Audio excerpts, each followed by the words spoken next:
We're floating like butterflies and stinging like bees. Rumble, you badass jet pilots, rumble. Hi, welcome to the Wingmen Show. My name is Drew Brown. We hope to inspire, entertain, and learn something so we can all make this world a better place for our children. I'd like to introduce to you somebody who's my friend, my wingman, my main man, and I have a wingman watching my back, Dr. Paul Thompson. Hey, Paul, what's happening? Oh, not much. Hello, everyone. I'm Paul Thompson, and you just heard from Mr. Drew Brown, Dark Gable. He's the American dream. He's the man, the myth, the legend, the pilot's pilot, the role model's role model, and most importantly, his royal fullness. How are you doing today, Mr. Dark Gable? I'm doing great, and I'm glad I'm full of knowledge, Paul. I'm glad I'm full of knowledge. Well, we're going to have a great show right now. Check this out. Dr. Paul, what's up, my good-looking brother today? Oh, not much. I'm not as good looking as you, but I do the best I can. It's nice and calm over here, a little overcast. It's going to be a good, hot day.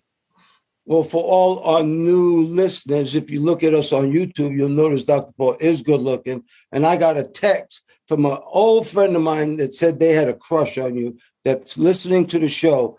And I told him earlier, it's not because of your looks, it's because of your intelligence. Well, I'll take it any way I can get it, but I guess I have a groupie. A couple of words made him bring out the biggest smile in the world. Now, Kim, don't worry. The first thing he said is don't tell Kim, but he's a really good family man. But, when somebody likes you or says something nice about you, it does make you feel good. So anyway, for all our new listeners, welcome. Our old listeners, we can't thank you enough. Anybody, if you could just leave us a review on Apple Podcasts, we'd really appreciate it. And I'll tell you something, we just love doing this show, and we hope that you enjoy listening to it. What do you think, Doc? Yes. Please like, share, and subscribe. Pass this to all your friends. We try to keep things upbeat, keep it positive. There's so much negativity in the world. You know all the bad stuff, but we don't know a lot of the good things that happen. So we try to bring some of those things out.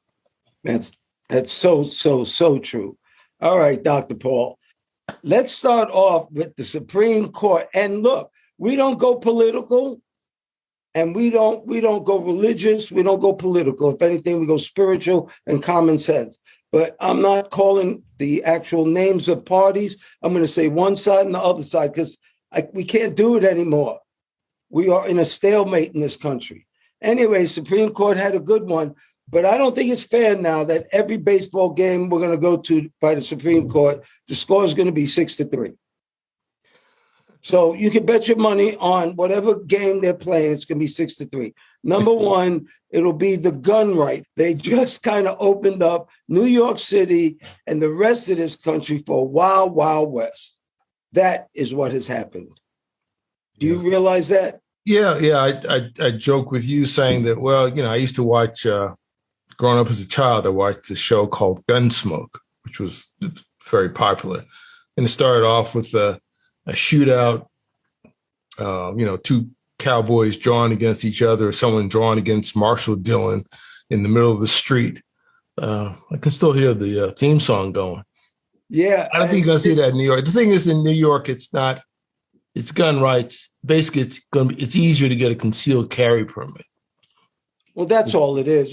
But people are going to be carrying today going, look, dog, man, Supreme Court said I can.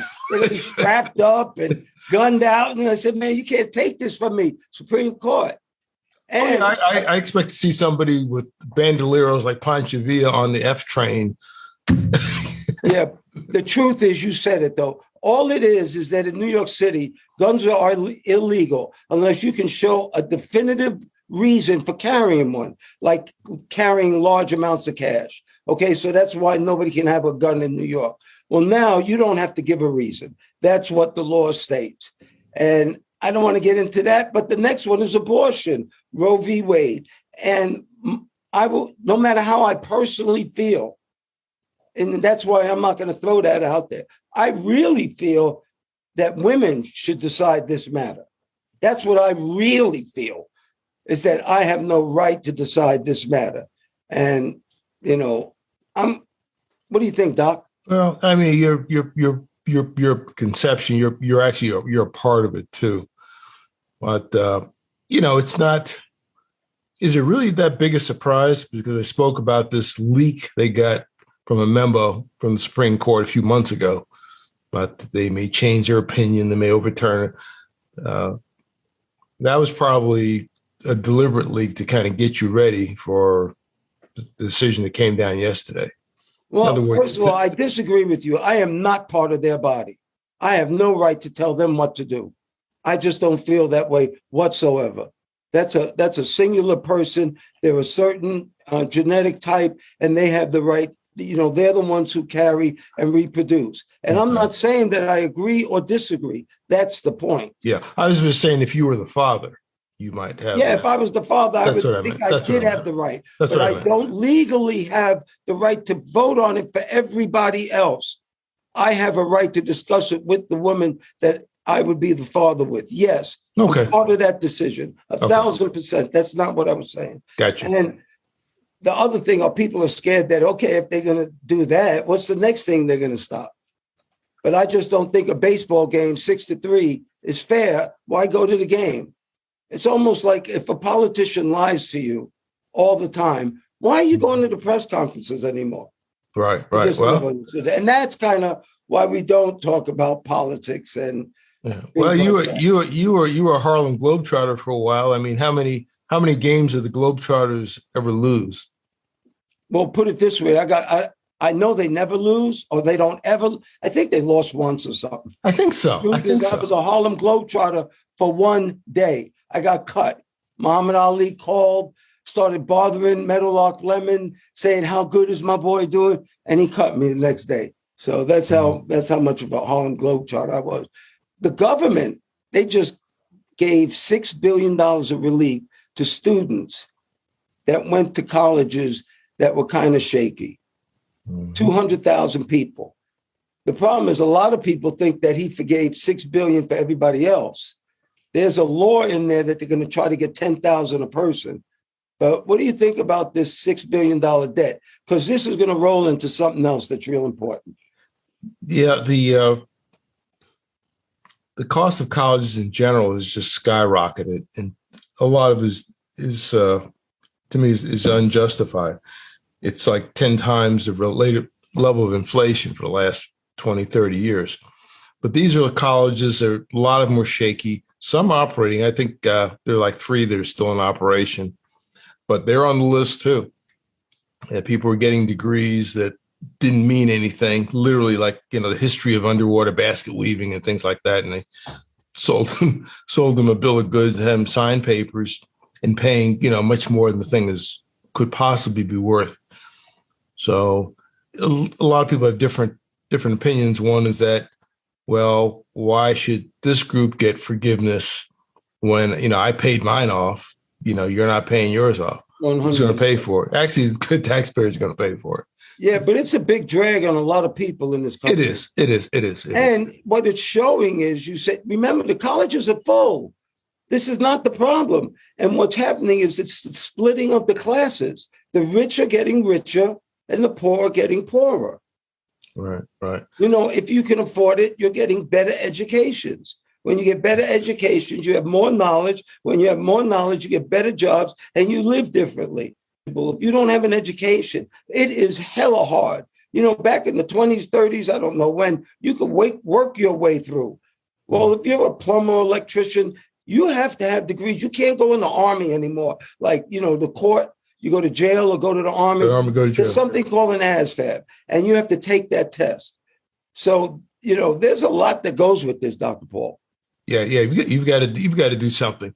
You've got to have something in your mind. You don't need as much manual labor as you did in years past because machines do that.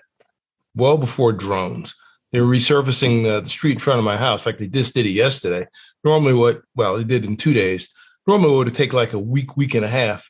It was a couple days, and they dropped this massive piece of equipment across the street the day before. I say it was one guy, one small man.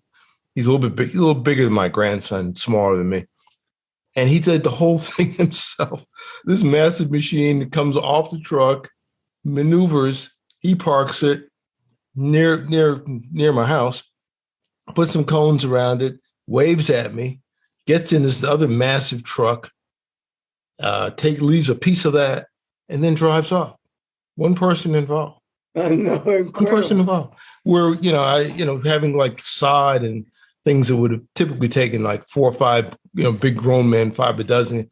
It's like one person. Could That's be a male, 10 men's female. jobs right there, or 10 people's jobs right there. Have you ever seen a stump grinder? Yes. Mm-hmm. The automatic ones? Robotic? No, I've seen people do it. This guy came and dug a big stump up off my property. And he gets out of his truck. I'm waiting for some stuff to happen. I'm really looking forward to this, just to watch. He stands there with a remote control, like flying a drone. This thing goes off the truck, comes to the stump. It has the most powerful goddamn teeth I've ever seen. Just rolls across that stump, making it all sawdust. He rolls that thing around, brings it back on the truck, and says, "Thank you very much, Mr. Brown." Okay. All this with a joystick? All with a joystick. He didn't move from his spot. And this was a serious hell of a machine. I'm telling you, it went through that stump like I haven't ever seen. Well, those, if you think about it, those big bulldozers. Yes. I mean, those huge caterpillars. Earth-moving machines. Incredible. I had them build a lake, and I seen them for a little bit. It was incredible. I see why kids love those toys, because that's some incredible work. Anyway, here's the real problem. We just talked about education being expensive. Well, there's a lot of things that are out there. And I know this from my mother-in-law. My wife, Katrina, is really helping my mother-in-law just go through life now. She's 87. If she didn't have Katrina as an advocate, all the things that they have out there for her, senior citizen, that like Medicare and the provisions that all Medicare and Medicaid, all the provisions that they actually give out, if Katrina wasn't there, there's no way she would be able to get these, because she wouldn't even know that they're available. So we have a lot of scholarships out here for HBCUs, for all kind of colleges. We're not a black show, Dr. Paul. We're a Homo sapien show. We're a show for good human beings. There's a split in this country, you're right, but it's between good and bad, not black and white. So anyway, there are scholarships, there are programs, there are jobs, there are things out there if you know how to get to them. What we need to do is teach them a little technology, teach them a little bit of VR. I got one of those Meta headsets, virtual reality. Dr. Paul, it's the way of the future. I'm telling you, you're going to soon go to college on a headset. That's interesting. You talk about, elderly people. Yeah, there are a lot of benefits that are out there really throughout the world, but you just don't know about them. Say if you want to go to an athletic scholarship, we know baseball, basketball, football. But would you think about golf? There are golfing scholarships. I know people have done them, fencing scholarships. You've got to be good in all this stuff. But there are things that are, off the beaten path where everybody's not a, big, powerful person, can't do that, but they can do other things that some other group has an interest in, and they have scholarships for. Maybe if you're left-handed and can do something else, you qualify for. For old people, there's a good website called the National Council for the Aging, ncoa.org, O-R-G, National Council for the Aging. There's a lot of things there for senior citizens that I've just discovered recently. Some senior citizens can't even get on the internet or have an email. They're not privy to it. And they don't understand how to. And, as you get older, like you and I are getting, every time you say old person, I'm wondering, am I in that group? Yeah, an old person is somebody older than you. When they say you can't teach an old dog new tricks, the truth is you can't teach an old person new tricks. That's what somebody's trying to say to you. Because as you get older, you really don't want to change your ways right now. You're comfortable doing what you're doing sometimes. And in terms of getting assistance, that's why everyone, old people, everyone needs a wingman, some way, some shape, some form to help you with it. VR is good. VR, virtual reality, is supposed to be good in alleviating some of the effects of dementia and learning, or off-putting the dementia. I hope you get one of those. The Mega Machine is $300. You and Kim and the kids, you'll trip out how realistic. I did the shooting roller coaster. I got sick. I had to take it off. Oh, My really? stomach actually, oh, no kidding. I was all over. It's really incredible. And that's today. What about in 200 years?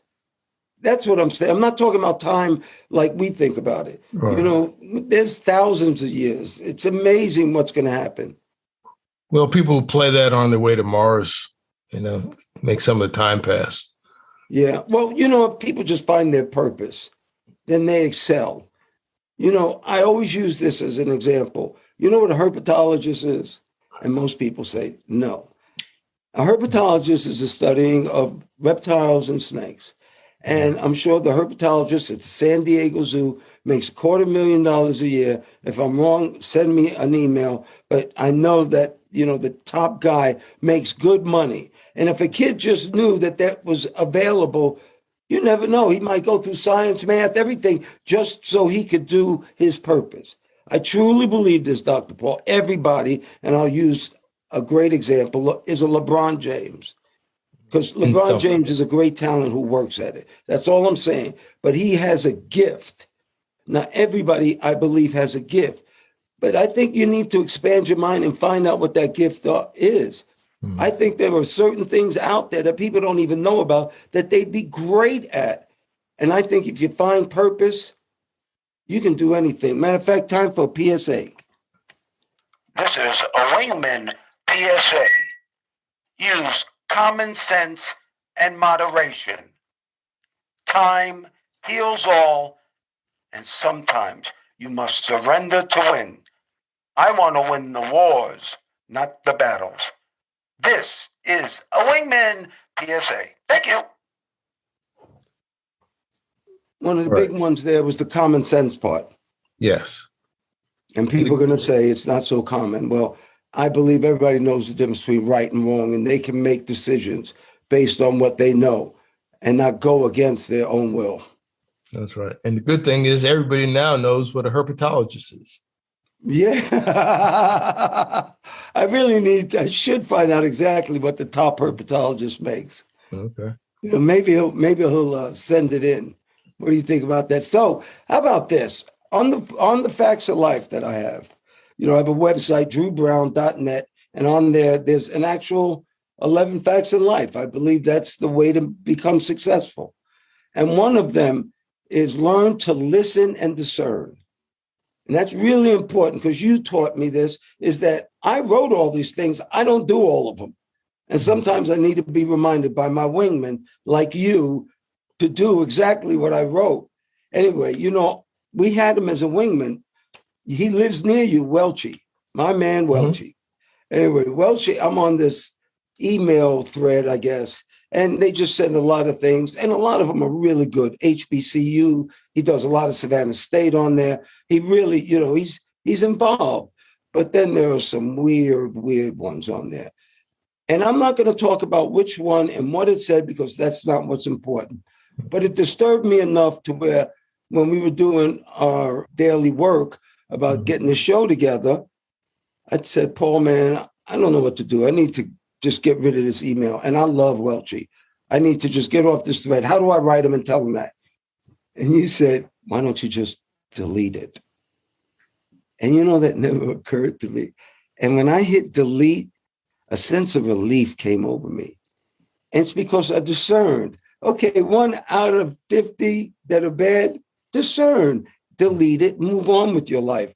Instead of, I had this big thing in me, like, I don't want to be part of this, and I don't want them to think I delete it. Dr. Paul, my wingman, thank you. You just delete stuff. I mean, I get these phishing things all the time, PHISHING, trying to get me to click on something. Oh, this is Amazon, or this is something like that. Your such and such is bad. Call this number right away. Look at the thing, it's somewhere, and outer space or some country. It's nowhere in the U.S. And they make themselves look legitimate. I'm deleting stuff all the time, even though I have filters on. People always try to get stuff to you. That's a different kind of that's a disturbing thing when someone's trying to rip me off. Most of the time, it's very obvious. Some of it's very, very, very slick. It's getting more and more sophisticated. Yeah, but if it's something bad, just get rid of it. Something worth keeping, keep it. No. That was such a positive way to think about it. And sometimes, even though you know the solution, when it happens to you as a human being, you don't react in it. You have a lot of tools in your toolbox, but you always pick up the hammer. Yeah. The more tools you have is the more knowledge you have, the more ways you have to deal with. I personally believe you're going to get that first emotion, but now go in your toolbox. You know what to do with this emotion, or have a wingman. Always tell somebody what's wrong. Have somebody you can talk to. I think that's so important. It really does half the problem right there. When you keep stuff built up inside you, it really starts building up, because then you start thinking crazy shit. Right. I don't know why, but it just happens. But when you're able to actually talk about it and discuss it with somebody, and that's why you need a wingman, someone you can trust. And I got that in you, Dr. Paul. Same here. Okay. Now, I think we should talk about something good. How about the top 10 countries in the world to live in? The top 10 cities. No, the cities, not only the countries, the top 10 cities. And I joke around saying, if the political climate really goes one way that I really don't want to go, I am going to move to another country. And I say that jokingly, but one of the good things is that I would have to learn another language, which is the very first thing you should do if you live in a country. I think when people come here, I'm not being any kind of way, need to learn English if they want to excel in an English-speaking society. If you don't speak the language, what happens is that you sound like you're dumb. No matter what you're saying, it just doesn't sound correct. I can't help what people think. But so anyway, I would learn another language. That's the point. And the point being, as you get older, the best thing to do with your muscles, with your mind, is exercise. Like us doing this show. But we work at this, but that keeps our mind going. And I think as you get older, that's very necessary. Anything you don't use, you lose. Anything that stops growing starts dying. That's true. Another thing, I talked about dementia before. Learning another language, or even trying to learn another language, is another thing that stimulates a different part of the brain that tends to offset dementia, or people tend not to get it that are involved in that, in study after study after study. So basically, you've got to do a little something with your mind other than watch, reruns. It's funny, I mentioned Gunsmoke before. The other day, I got some food, some takeout food at a breakfast place. And it was a lady checking me out who was still my age, maybe a little bit older. And she said, "Are you off today?" And I said, "No, I'm actually, yes, I'm retired." She said, "Yeah, I am too, but I work here like 3 days a week." And I said, "Do you like it?" And she said, "Yeah, it's nice. It's okay. It's like 4 hours for 3 days a week. It's better than sitting home watching Gunsmoke all day." She did say that. It's, the same age, she probably grew up with it too. I thought that was very interesting. That just popped in my head. That's amazing. Okay, the top 10 cities. You ready? Yeah. Now, we have been blessed with visiting most of these cities. Yes. And instead of playing the game, because I played the game with you when we were off camera, and this is based on crime, poverty, education, healthcare. These are the factors that they vote on. So the first one is Vienna, Austria, then Copenhagen, Denmark, then tied for third is Zurich, Switzerland, and Calgary, Canada. Fifth, Vancouver, Canada. 6, Geneva, Switzerland. 7, Frankfurt, Germany. 8, Toronto, Canada. 9, Amsterdam, Netherlands. And tied for 10, Osaka, Japan, and Melbourne, Australia. Now, I've been blessed to maybe visit 70% of them. And it's a different kind of life. But what do you think about going somewhere? Or what do you think about these cities, your experiences? There's some cities don't really have much crime. Singapore is one of them. Yeah, But not a lot of Singapore. They don't play around. They have a little bit. The thing is, I've been to a number of the countries. Most, I guess, I haven't been. Never been to Vienna, though I know people that like Vienna.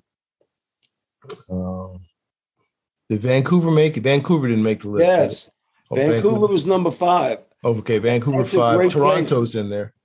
So it's interesting. I've Toronto's got in there. Well, actually, they said Europe and Canada had most of the spots. okay because I've got relatives in 2 of those cities. Yeah, Toronto is kind of like a nicer version of New York City, I would We say. used to fly there all the time. Yeah, yeah. That's one good thing about being an airline pilot. You get to go all over the world, and especially with those planes and that company behind your head, FedEx. Yeah, Toronto is good. Calgary was nice. Vancouver is very nice. Canada, East and West Coast Canada match the East and West Coast US in terms of culture for the most part. Similar kind of rhythm and flow between New York and Toronto, San Francisco, and Vancouver, but with less of the negative stuff up there. That's my opinion. But you gotta have your money together. You can go to these places. Most are going to be less expensive, some not so much. If you're in the southern hemisphere, you could probably get a little more bang for your buck, generally speaking. Yeah, the one I really want to go to is Portugal. I heard that's a great place to go. I've heard it too. Never been there. And there's a lot of Americans called expats that live there. And, they're trying to stop them from coming. There's so many coming from California, and they're driving up the prices of everything. But the local people are priced out, and there are some resentments that are building. I understand a lot of resentments that are building and protests. Wow. So you want to keep your head down if you go over there, maybe. No, I'll check it out. A lot of it's just, people write a lot of things. And that's what we were going to talk about. Did you know Dr. Martin Luther King's mother was assassinated in the church during a sermon, playing the piano? I had no idea this has happened. How come we didn't learn about this? Dr. Martin Luther King's mother assassinated, and I know why, because she was assassinated by a black man. And because the black on black wasn't that interesting, for some reason it didn't make the news. Somebody very famous died or something that week, or something else bad happened. But isn't that amazing that reality and the media are 2 separate things totally? Yeah. There are things happening every day. And that's why there's a lot of people have negative feelings. Is the cup half empty, half full? Depends how thirsty you are. This is the point. But if they're just showing you negative, why would you think there's positive?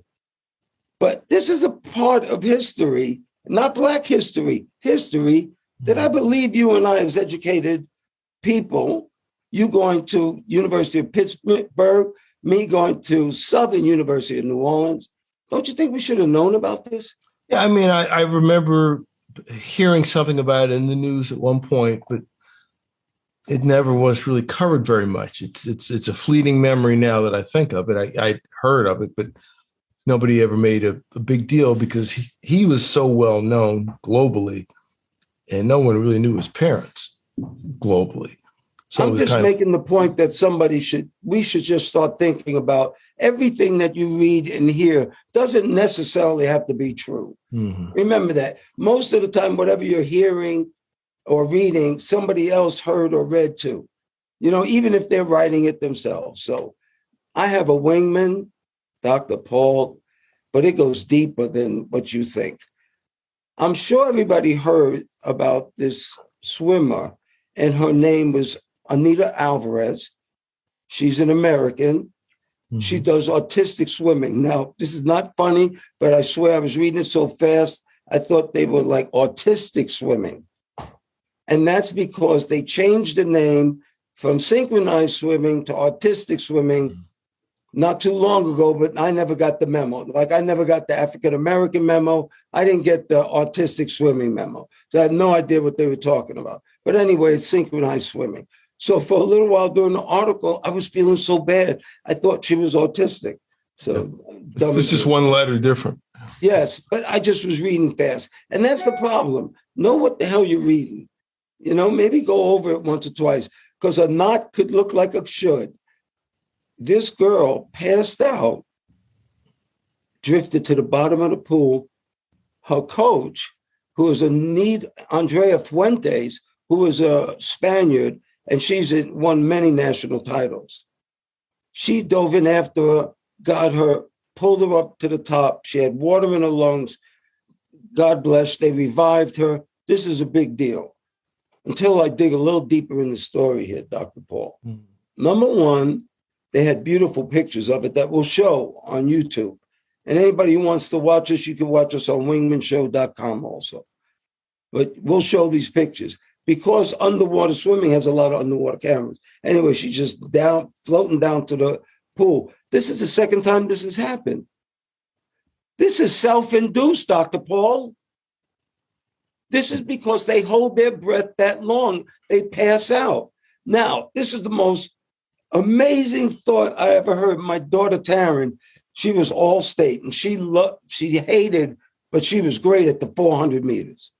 She was just great. She won gold at state in the relay, in the 400. Anyway, so the 400 meters, I'll never forget, her coach said that after you finished running the 400, if you don't throw up, you didn't run it right. Honest to God, I heard her say that. They gave the analogy that synchronized swimming, artistic swimming is like running the 400 while holding your breath. Upside down. No, while holding your breath. Yeah, holding your breath. A lot of times they are upside down, legs are flapping. Oh, out. they are. Yes. Yeah. I was given the analogy. Oh, yeah, upside down. But Annie, what do you think, Dr. Paul? I saw it too. It's incredible. You can think like, how can somebody pass out? But you're saying like they're holding their breath and they're doing these physical movements to the extreme. And I guess everything gives. This is an example, like even wingmen need wingmen. Someone needs someone watching out, because she went to the bottom of the pool. There were lifeguards there, but they were just, I guess they didn't know what was going on. And the coach just dove in, clothes and everything, and got her. Yeah, the pictures are very, very dramatic. Yeah, the wingman was great and saved her life. But what do you think about self-induced, that our athletes now are pushing themselves to be number one, because there is a lot of pressure. When you're really good, there's a lot of pressure to be really, really good. Yeah. So these athletes sometimes push themselves beyond their physical limits, and it's hurting. Yeah, that was always the case here. They said that why this young lady, Anita Alvarez was her name, did the thing. This was like her best performance by far. Everything was great until she passed out. So she was obviously going 100, 110%, 150%. And the body just takes so much and just said, okay, we're done, whether you got control or not. So, so I'm thinking of old Clint Eastwood movie, got to know your limitations. But sometimes, you break them. You can do more than you think you can. And you see that in military training and other things in life. You can go, if you push, you can go beyond where you think you are. But and I guess why you pass out. You pass out. There is a limit at some point. So it's a matter of trying to know that, or having someone else who knows that and sees that and monitors it. And what happens is you pass out because I believe God gives you the ability not to die at first. So Right. They don't know you're going to pass out in the pool, but they want your body to stop. Right. Yeah. It's got to stop. Yeah. Anyway, Dr. Paul, I pray for peace. Brittany Griner still is incarcerated in Russia, and this war is still going on. And now, like, it's just normal, and people dying are just normal. But what I can do is I can physically pray for peace. Yeah. Prayer never hurts. Prayer always helps. Yes. Thank you once again, Dr. Paul Thompson, my friend. Thank you for your love, your time, and that's something that we won't ever get back. I want to thank all the listeners, too. Thank you so much for doing the show, Dr. Paul. We're jamming. Well, thank you, Mr. Drew, for inviting me on. Always good to talk to you. And ladies and gentlemen, please remember to like, share, and subscribe to this podcast or any of the podcasts.